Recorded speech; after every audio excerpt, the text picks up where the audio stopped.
Mateus capítulo 17. Então Jesus respondeu: De fato, Elias virá e restaurará todas as coisas. Versículo 11. A menção de que alguns dos discípulos veriam Jesus no seu reino antes de passar pela morte, Mateus capítulo 16, versículo 28, se concretizou 6 dias depois, quando Jesus foi transfigurado diante deles.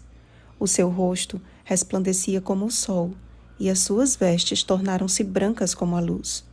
Pedro, Tiago e João tiveram um vislumbre do reino dos céus na pessoa de Cristo glorificado e de Moisés e Elias, que representam respectivamente os mortos justos que serão ressuscitados e os fiéis que estarão vivos na ocasião do retorno de Cristo. Extasiado com o que via, Pedro propôs montarem ali mesmo um acampamento, o que reforça o fato de que Moisés e Elias foram levados ao céu de forma corpórea, assim como acontecerá com os salvos no grande dia do Senhor. 1 Coríntios capítulo 15, versículos 51 a 54. Que momento solene e sagrado aqueles 3 discípulos puderam testemunhar. Envolvidos por uma nuvem luminosa, caíram de bruços, tomados de grande medo. Daquela nuvem, o Pai declarou as mesmas palavras ditas no batismo de Jesus. Diante da presença de Deus, toda a conjuntura humana perde as forças.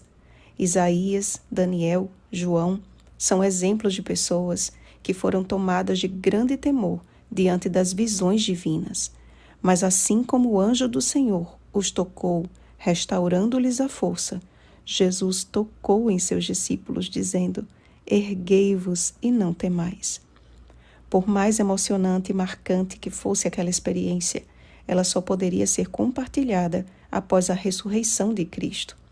O relato do que ali aconteceu seria bem mais impactante e eficaz após a vitória de Jesus sobre a morte, confirmando a bendita recompensa já desfrutada por Moisés e Elias.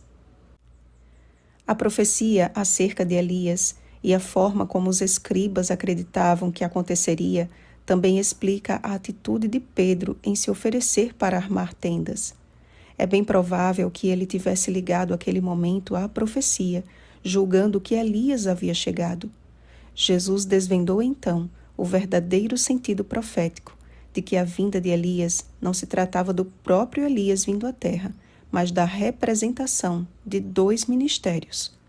Um que antecederia a primeira vinda de Cristo, que foi o de João Batista, e outro que antecede o seu segundo advento.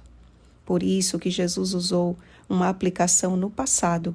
Eu, porém, vos declaro que Elias já veio, e outra no futuro. De fato, Elias virá.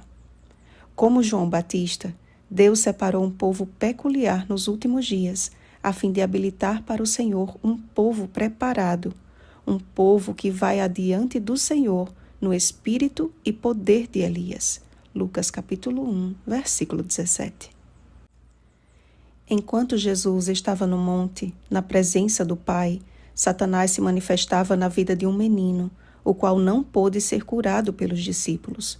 Estamos lidando constantemente com um inimigo de forças superiores. Seria impossível vencê-lo, não fosse a intervenção de Cristo. Mas para que isso aconteça, é preciso ter fé. É necessário habitar no esconderijo do Altíssimo, Salmo 91, versículo 1, por meio de oração e jejum. Quem assim o faz, torna-se parte do último Elias, que irá restaurar o altar do Senhor que estava em ruínas, 1 Reis capítulo 18, versículo 30. E que através de uma vida de oração receberá o refrigério do Espírito Santo. Até lá, continuaremos como foi com Pedro ao pagar o imposto, tendo que lidar com as questões corriqueiras deste mundo, mas o Senhor, até nesses assuntos, promete cuidar de seus filhos até que ele volte. Amados, a Bíblia diz que os discípulos se entristeceram grandemente com a notícia da morte de Cristo.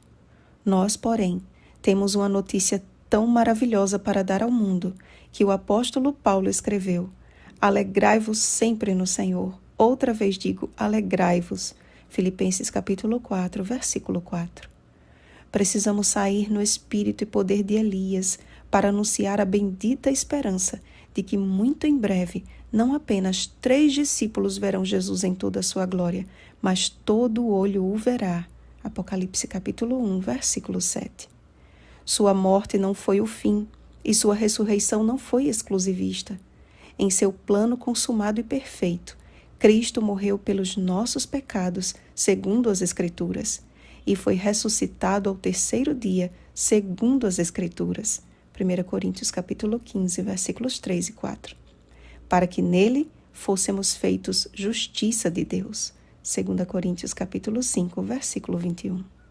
Erguei-vos, Elias do Senhor, e não temais, pois muito em breve, levantando os olhos, a ninguém veremos, senão Jesus.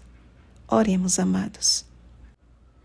Grandioso Pai Celestial, nós te louvamos pela preciosa promessa contida no capítulo de hoje. A promessa de que os mortos em Cristo serão ressuscitados, os teus fiéis vivos serão trasladados e que veremos a tua linda face.